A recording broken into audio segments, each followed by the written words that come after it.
Back to the programme, we're discussing the Indian Prime Minister's visit to China and what it means for India-China relations. Joining us is Tarun Vijay in New Delhi, a member of India's Parliament. And joining me on set is Moeed Yusuf. He is Director of the South Asia Programs at the US Institute of Peace here in Washington, D.C. Thank you both very much for joining us. Let's start with you, Tarun, in New Delhi. The optics of the trip look fantastic from a PR point of view, both leaders enjoying themselves, lots of photography opportunities. What about the substance?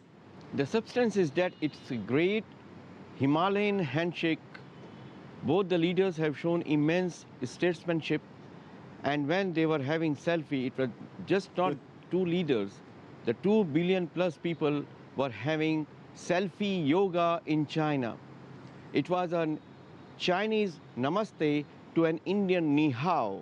Everything is possible now, and the impossible word is seemed to have vanished from both the relationships. It is a great opportunity for both the countries. When India and China speak in one voice, Asia speaks in one voice, and then it becomes possible to have it, make it an Asian century. It's a new era, in my opinion, and I have been always saying that if the 2 billion people join together, there will be a greatest opportunity for peace, prosperity, and togetherness. Modi has begun an era of walking together, dreaming together, achieving together, and all other things like trade agreements, $27 billion, and appointing a special task force for addressing the great trade imbalance. They are, to me, secondary to the chapter of cordiality and trustworthiness that has begun now. Tarun, let me follow up. That India and China have created a new future. Tarun, let me follow up with that before we go to our other guests. You're obviously enthusiastic, as both peoples were, about this visit. But you touched on it. The trade imbalance is still there. There is no immediate solution. Still difficulties over border disputes that has not been settled. And is there still a wariness between Beijing and New Delhi, despite all the heartfelt efforts of both governments? I think New Delhi and Beijing are now on the threshold of resolving all the major issues, including trade imbalance. That has been given to a multi-task force, and that will take care of correcting the imbalance. Once the Chinese investment begin coming to India, and $27 billion is not a small sum, the trade imbalance will be taken care of. There are other issues, like border issues, and both the leaders have shown a rare confidence that this issue will be resolved in a spirit of friendliness and in a spirit of cordiality.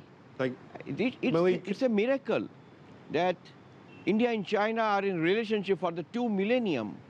In the last 50 years, not a single bullet has been fired on the border. Moeed Yusuf, can I bring you in here? Because obviously we've seen the pictures, we've seen the PR. How does this play out regionally? Because, you know, we've got to think about Pakistan, we've got to think about the United States, of course, which itself has been courting India as well, and India's relationships with not just the rest of South Asia, but also East and Southeast Asia as well.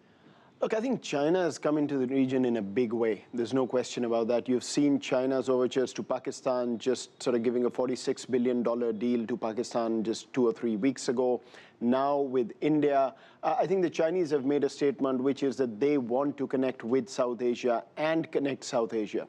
The US, of course, has been talking about this for a long time. So to me, quite frankly, the real game changer is how does the US idea of this new Silk Road and working India, Pakistan, Afghanistan to Central Asia and that connectivity ties up with the Chinese idea of China, Pakistan, Arabian Sea, and then China, India. The one road, one belt policy as well. Do they connect? Not yet, not yet. And actually, I've been part of some discussions over the past week with Chinese and American interlocutors where it seems that there is more of a competition in both sides' minds than is collaboration.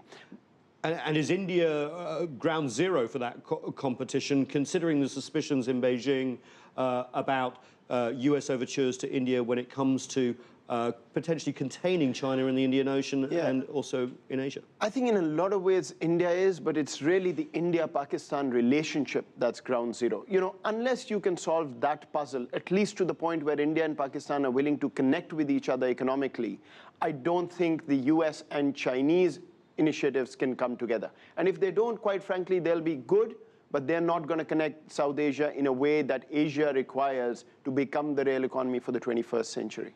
Tarun Vijay, I want to ask you about where we can continue to build trust between Beijing and New Delhi. This is a big step, as you said. There is a list of cooperation agreements that look very similar sometimes to what the US and Beijing have put in place to try and build trust. Do you see that trust going forward? And what are the real tests here? I think India believes in one people, one word policy of the ancient times. We said that Vasudhaiva Kutumbakam. But certainly we would not like our relationship with US and with US to reflect upon our relationship with China. Well, Moeed Yusuf, I'd like to bring you in here because this sounds still like a zero-sum game. Diplomacy in the region, a lot of people, including China and the United States, are trying to move away from that. Can we? Look, I mean, this is inherently contradictory, right? On the one hand, we want to bring the region together. On the other hand, we're going to raise questions about where a road is going through, whether it should not, which is the old guard. And the two can't come together. I think if you've got to do business with China, there are two things to note. One, Chinese pledges are always more than what comes through, for various reasons. In Pakistan, only 6% of what's been pledged over the past decade has come through. Second, China is going to do business with Pakistan the Chinese way and with India the Chinese way. So if India and Pakistan are going to get caught up on where the road goes from, are you with us or are you against us, I don't think the Chinese are going to have too much time to listen to that. So the best thing for South Asia is for Pakistan to cash in on its relationship with China and India to do so with its own relationship with China, but not get into the petty politics of who you're really supporting in this game.